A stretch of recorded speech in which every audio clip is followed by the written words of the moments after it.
Nous allons dans cette vidéo installer IntelliJ Community Edition, qui est un environnement de développement gratuit qui à ce jour supporte suffisamment bien Java 11. Encore une fois, vous pouvez également installer NetBeans pour Java 8 si vous le souhaitez. Dans ce cas, vous trouverez également une vidéo dédiée dans la section bonus. Vous pourrez trouver IntelliJ sur le site de JetBrains, jetbrains.com. Rendez-vous ensuite dans la section Tools, puis IntelliJ IDE. Choisissez ensuite le bouton Download. Vérifiez que vous êtes sur le système d'exploitation approprié, Windows, Mac ou Linux, et choisissez la version Community. Alors attention, la version Ultimate est payante, mais nous n'en aurons pas besoin dans ce cours. Alors pour ce qui concerne la version Community et Ultimate également, vous pouvez choisir soit un exécutable, soit de télécharger un zip. Alors c'est comme vous voulez, hein. Moi je vais prendre la version exécutable. Voilà, le téléchargement est terminé. Je vais donc installer IntelliJ. Voilà, vous cliquez sur Next. Je vais installer IntelliJ dans l'emplacement proposé par défaut. Ici, vous pouvez tout à fait continuer sans sélectionner aucune de ces options. Mais si l'une de ces options vous intéresse, n'hésitez pas bien évidemment à la sélectionner. Vous cliquez sur Next, voilà, et Installe. Voilà, et on va tout de suite lancer IntelliJ pour voir à quoi il ressemble. Voilà, alors chez moi, il se trouve que j'avais déjà IntelliJ sur ma machine. Donc je vais juste choisir Do Not Import Settings. On vous demande pour commencer si vous préférez travailler avec un thème sur fond blanc ou un thème sur fond noir. Alors moi je préfère le fond noir, hein, mais vous faites comme vous voulez. Vous pouvez faire un Next. Alors ensuite dans cet écran, eh bien on vous indique qu'un certain nombre de plugins sont déjà installés et vous avez, si vous le souhaitez, la possibilité de les désactiver. Alors ça ne coûte rien de les laisser, hein, donc vous pouvez faire Next. On vous demande maintenant si vous voulez ajouter de nouvelles choses, si vous voulez télécharger des plugins complémentaires. Alors ça ne nous intéressera pas dans ce cours, vous pouvez faire un Start Using IntelliJ.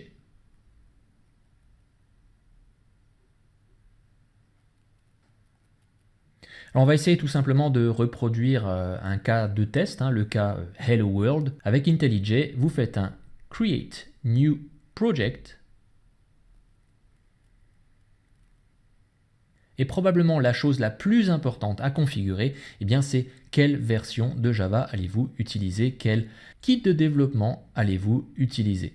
Alors il se trouve que eh bien, IntelliJ m'a trouvé automatiquement mon JDK 11. Et comme vous pouvez le voir, eh bien, si vous le souhaitez, vous pourriez en changer. Alors, je n'ai rien de plus pour l'instant dans mon menu déroulant, mais je pourrais faire un New et aller chercher, pourquoi pas, eh bien, un JDK 8 pour ce projet en particulier. Alors, moi, je vais faire Cancel. Et pour le reste, ici, JavaFX, Android, Maven, Gradle, Groovy, Kotlin, etc.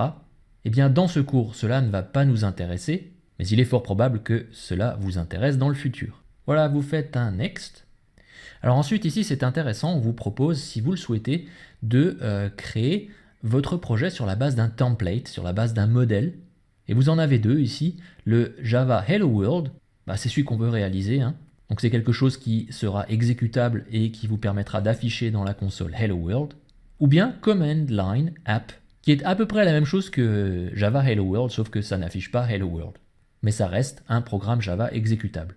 Alors on pourrait choisir un Java Hello World, mais on va essayer de se faire un petit peu la main. Vous faites Next.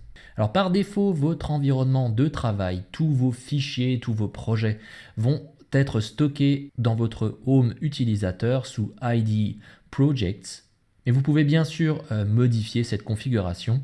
Je vais nommer mon premier projet Hello World. Et Finish.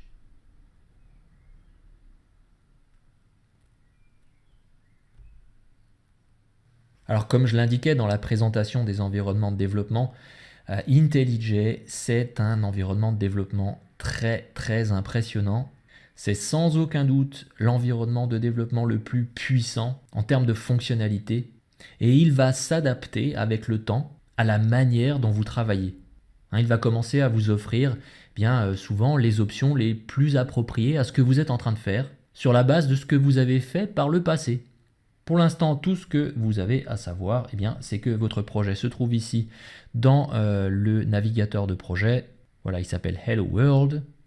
Le répertoire ici, .id et le fichier Hello World IML sont des fichiers, des répertoires de configuration propres à IntelliJ, donc je vous invite à ne pas y toucher, sauf si vous êtes spécialiste d'IntelliJ, bien évidemment.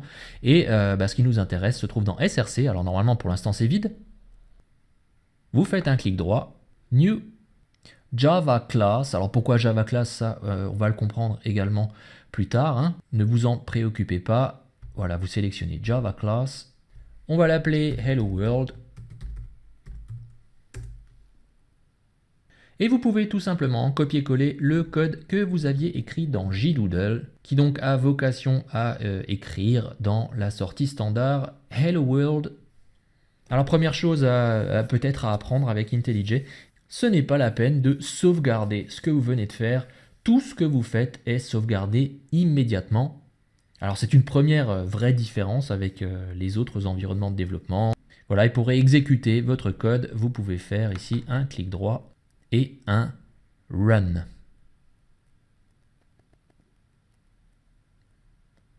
Voilà, vous pouvez voir le résultat s'afficher là en bas dans la console.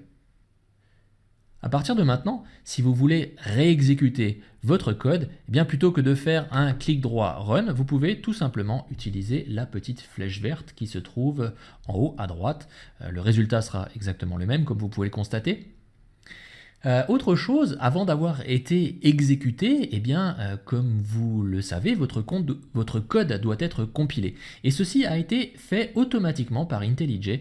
Vous trouverez le résultat dans le répertoire out. C'est donc un fichier qui s'appelle ici helloworld.class, issu de la compilation de votre fichier source helloworld.java.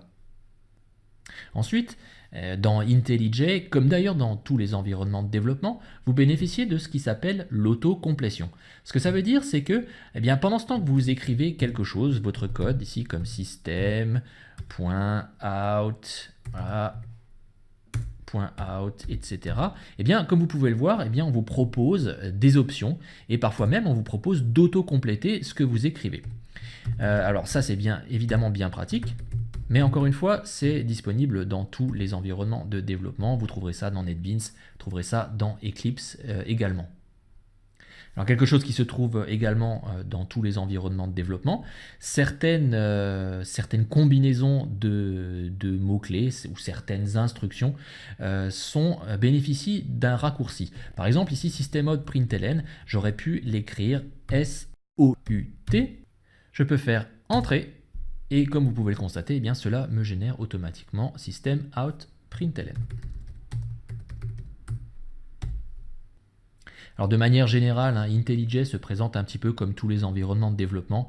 Vous avez ici dans la partie centrale ce qu'on appelle l'éditeur, et puis vous avez différentes vues, ici à gauche, en dessous, à droite, et vous pouvez organiser votre environnement comme vous le souhaitez. Alors une chose qu'on souhaite faire assez régulièrement, c'est d'ouvrir l'éditeur un petit peu plus grand, aussi grand que possible. Alors pour ça, il suffit de double-cliquer sur l'onglet là. Donc, comme vous pouvez le constater, votre éditeur prend maintenant toute la place offerte par la fenêtre, et si vous voulez réduire à nouveau cet éditeur, il vous suffit de double-cliquer à nouveau sur l'onglet. Dernière chose, peut-être, en tout cas pour l'instant, IntelliJ, comme tous les environnements de développement d'ailleurs, vous indiquera lorsque vous faites une erreur qui conduit à l'impossibilité de compiler votre code. Par exemple ici, si je supprime le T de out, c'est une erreur. Alors vous pouvez le voir parce que votre code apparaît en rouge, et alors le fait que ce soit colorisé en rouge, ça c'est quelque chose que vous pouvez configurer d'ailleurs, si ça ne vous plaît pas.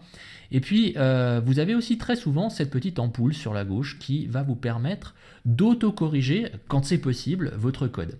Alors ici, dans le cas présent, l'autocorrection n'est pas évidente, mais on me propose quand même quelque chose qui s'appelle ici Rename Reference. Si je clique sur cette option, on va me proposer, pourquoi pas, d'utiliser out à la place de OU, ce qui est exactement ce qu'il faut faire.